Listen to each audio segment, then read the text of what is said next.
Ya, shalom, jumpa lagi bersama saya Yehuda si penginjil kampung. Pada kesempatan kali ini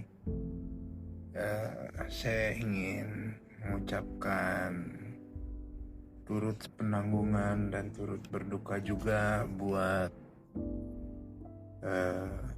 setiap teman-teman yang berada di luar sana yang mengalami bencana. Karena kita tahu bahwa banyak sekali bencana yang terjadi di Indonesia. Dan untuk itu saya ingin menguatkan melalui video ini. Dan juga saya ingin mengucapkan Selamat Natal kepada kita semua. Kiranya damai sejahtera Allah boleh turun atas kita di momen Natal ini. Dan kita boleh semakin dan percaya bahwa Allah turut bekerja dalam segala hal untuk mendatangkan kebaikan di dalam kehidupan kita. Nah, di momen Natal ini saya ingin kita membaca sedikit mengenai kehidupan kita yang telah diberikan Tuhan arah dan tujuannya melalui firman-Nya. Di dalam Yesaya pasal 40 ayat 27 dikatakan seperti ini. Mengapakah engkau berkata demikian, hai Yakub, dan berkata begini, hai Israel, hidupku tersembunyi dari Tuhan, dan hakku tidak diperhatikan Allahku.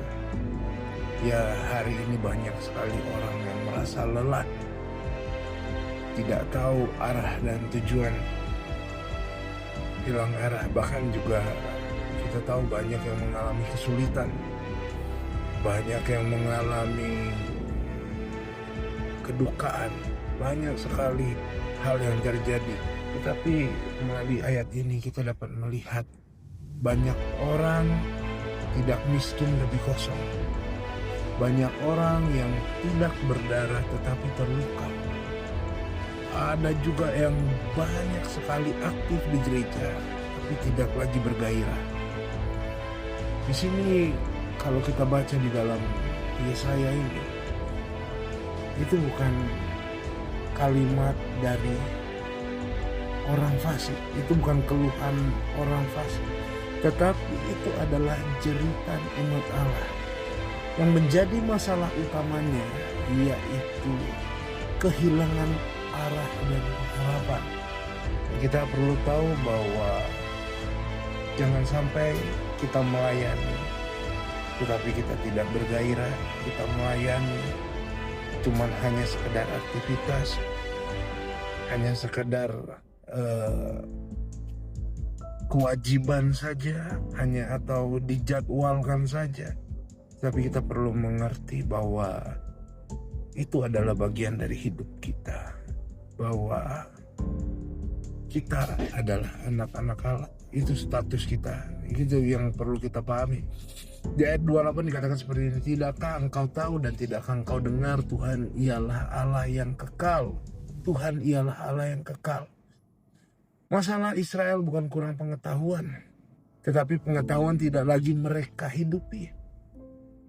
Kesalahan rohani sering muncul karena mengenal Allah itu hanya secara konsep, bukan lagi secara relasi. Banyak yang mengandalkan diri sendiri, bukan lagi mengandalkan anugerah. Ingat, anugerah itu untuk kita yang membutuhkan. Makanya kasih karunia itu untuk orang yang gak layak, bukan untuk orang yang layak. Makanya kalau kita saat ini bisa melayani Tuhan, ingat, itu kasih karunia, itu adalah anugerah. Banyak juga orang yang mengukur hidupnya dari hasil, bukan dari ketaatan. Dan kita belajar saat ini bahwa yang terpenting itu adalah taat.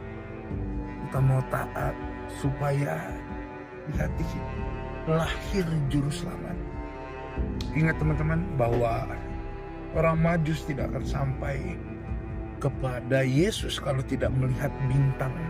Bayangkan bintang yang jauh di sana dapat memberikan petunjuk. Kalau kita lihat dari bawah ke atas, bintang itu hanya setik. Tetapi dengan jarak yang jauh masih kelihatan. Begitu juga dengan kita orang percaya. Ketika kita menghidupi firman, ingat, kita akan percaya sekalipun kita berada jauh di sana. Kita akan terlihat dan kita akan berdampak sehingga orang akan mengikuti teladan kita. Sehingga di dalam teladan kita akan ada Kristus. Mereka akan melihat Kristus yang lahir di dalam kita. Kita akan menjadi suratan yang terbuka. Makanya melalui firman ini kita belajar bahwa kita perlu terhubung, kita perlu melekat sama Kristus. Kita perlu ingat lagi bahwa Marta sibuk dengan pelayanannya, tetapi Maria mengambil bagiannya yang terbaik untuk duduk diam di bawah kaki Yesus. Saat ini kalau kita kurang bergairah, saat ini kalau kita merasa terluka, saat ini kalau kita merasa lelah, ambil waktu sedikit. Ambil waktu sedikit untuk duduk diam di bawah kaki Tuhan, menangis. Apapun yang terjadi pada tahun ini, kita percaya bahwa tahun yang akan datang Tuhan akan bekerja. Saya tetap berdoa bagi teman-teman, kiranya damai sejahtera Allah, sukacita, kesehatan terus tercurah berlimpah. Andalkan Tuhan, tetap luangkan waktu kita untuk membaca firman dan berdoa. Percaya Tuhan ubahkan. Shalom.